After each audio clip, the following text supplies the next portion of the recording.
मैं Shrimati Kalpana Arora, associate professor SPC GCA। आज हम BSc पार्ट सेकंड के सेकंड पेपर में UV स्पेक्ट्रोस्कोपी के अंतर्गत वुडवर्ड फिशर रूल फॉर इंस के अंतर्गत हम देखेंगे। जैसा कि हमने इससे पूर्व लेक्चर में पढ़ा था कि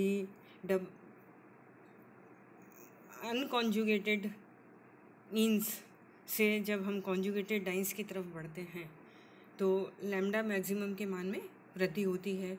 इसी प्रकार से अगर डबल बॉन्ड के कॉन्जुगेशन में कोई अल्किल सब्स्टिट्यूएंट होता है तो उस केस में भी लैम्डा मैक्सिमम के मान में वृद्धि हो जाती है। मीन्स वहाँ पे बैथोक्रोमिक शिफ्ट ऑब्जर्व किया जाता है। तो अल्किल सब्स्टिट्यूएंट या कॉन्जुगेशन के कारण बैथोक्रोमिक शिफ्ट कितना होता है उसकी कैलकुलेशन करने के लिए वुडवर्ड फिशर ने कुछ नियम दिए हैं, जिसके आधार पर हम किसी भी कंपाउंड के लिए लैम्डा मैक्सिमम की गणना कर सकते हैं। सबसे पहले उन्होंने बताया कि किसी भी कंपाउंड में बेसिक यूनिट्स क्या होती हैं उसको पहले देखा जाता है। उसके बाद उसमें कौन कौन से इंक्रीमेंट्स होंगे उसको देख कर के उसमें लैम्डा मैक्सिमम की वैल्यू अपन कैलकुलेट कर सकते हैं।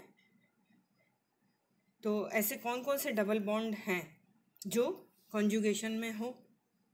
First, alicyclic dice.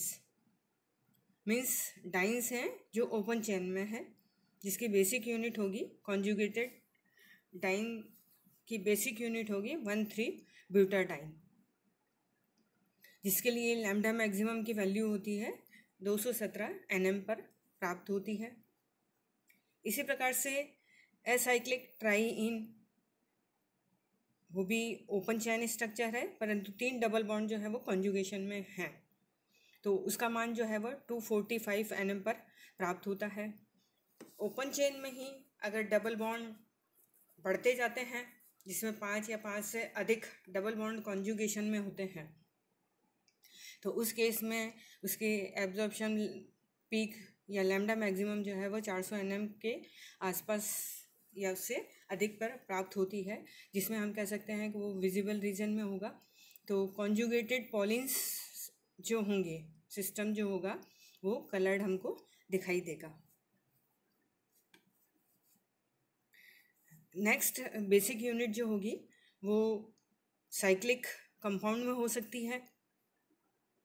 Cyclic compound में भी अगर 2 डबल बॉन्ड कॉन्जुगेशन में एक ही रिंग में उपस्थित होते हैं तो वह कहलाती है आपकी होमोएन्युलर कॉन्जुगेटेड डबल बॉन्ड सिस्टम कहलाता है। उसके लिए लैम्डा मैक्सिमम जो है 253 nm पर प्राप्त होती है। थर्ड, रिंग में ही डबल बॉन्ड जो कॉन्जुगेशन में है वो डिफरेंट रिंग में है, तो वह कहलाती है हेटेरोएन्युलर कॉन्जुगेटेड डबल बॉन्ड सिस्टम कहलाता है। उसके लिए लैम्डा मैक्सिमम 214 nm पर प्राप्त होती है। तो ये तो बेसिक यूनिट्स हैं, किसी भी कंपाउंड की बेसिक यूनिट्स हैं। इसके अलावा इनमें इंक्रीमेंट्स हो सकते हैं, जैसे exocyclic double bond. Means cycle के बाहर का जो डबल बॉन्ड होता है, किसी भी साइकिल के बाहर का जो डबल बॉन्ड होता है वो एक्सोसाइक्लिक डबल बॉन्ड कहलाता है। उसके लिए इंक्रीमेंट जो होता है वो +5 होता है। तो बेसिक यूनिट के साथ इंक्रीमेंट्स की वैल्यू जो है जुड़ती जाती है और उससे फिर पूरी लैम्डा मैक्सिमम अपन कैलकुलेट कर सकते हैं।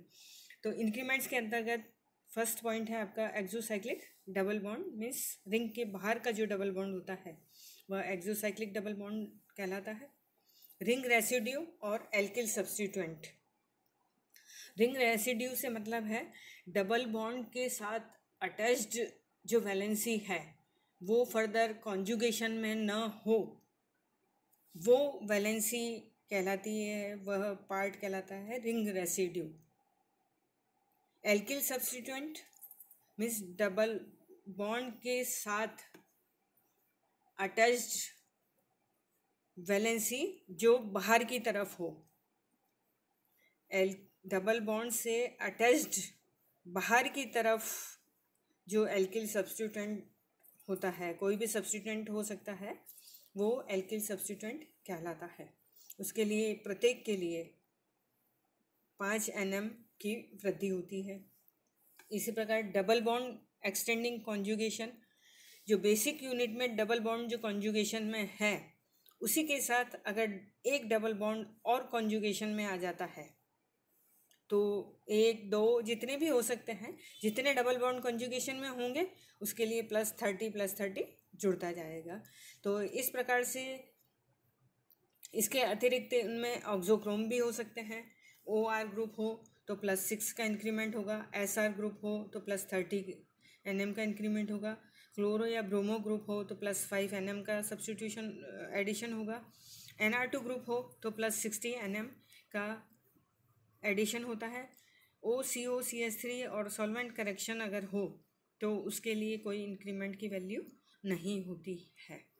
तो इन सभी को कंपाउंड में बेसिक यूनिट क्या है, उसके इंक्रीमेंट्स क्या क्या हैं, और अगर कोई ऑक्सोक्रोम है तो उसके लिए जो लैम्डा मैक्सिमम की वैल्यू होगी या एडिशन होगा, वो अपन सारा कैलकुलेट करके उस कंपाउंड की लैम्डा मैक्सिमम की वैल्यू जो है वह ज्ञात कर सकते हैं कि उसमें ये इंक्रीमेंट होने की वजह से बैथोक्रोमिक शिफ्ट कितना हुआ है या उसकी वैल्यू का मान जो है वो कितना बढ़ गया है।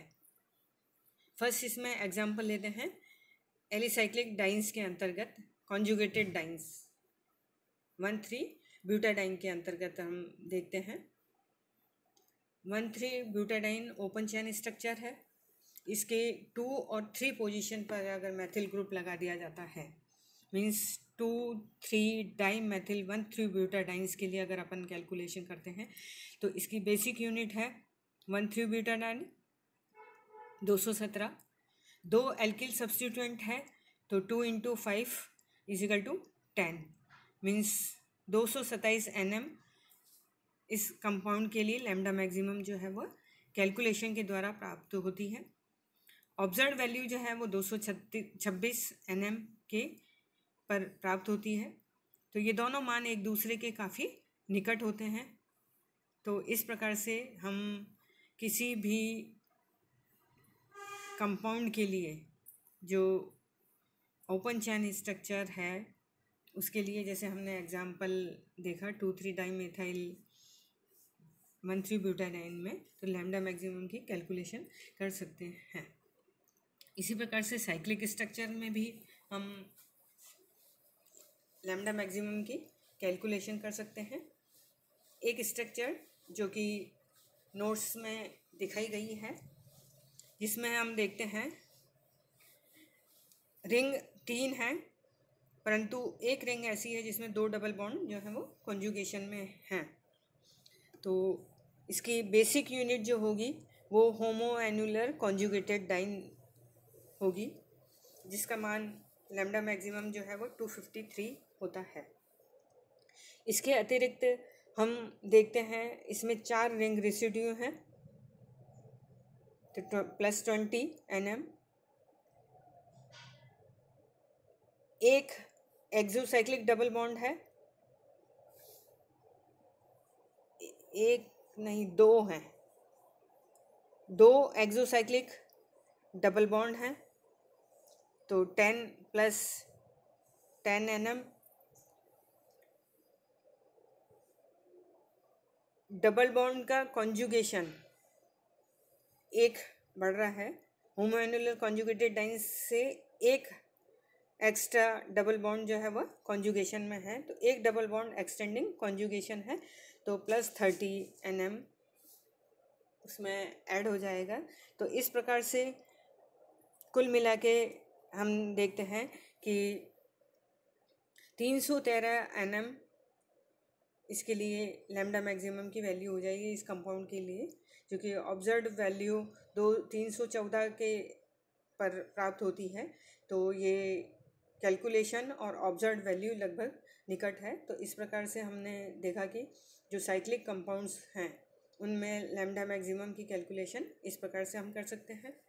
इसी प्रकार से नेक्स्ट एग्जांपल लेते हैं हम, जिसमें 1,3-ब्यूटाडाइन सब्स्टिट्यूटेड भी है, एल्किल सब्स्टिट्यूटेंट भी है उसमें, और रिंग से जुड़ी हुई है जो नोट्स में शो किया गया है। तो इसकी बेसिक यूनिट जो है वह 1,3-ब्यूटाडाइन है, जिसका मान है 217 nm।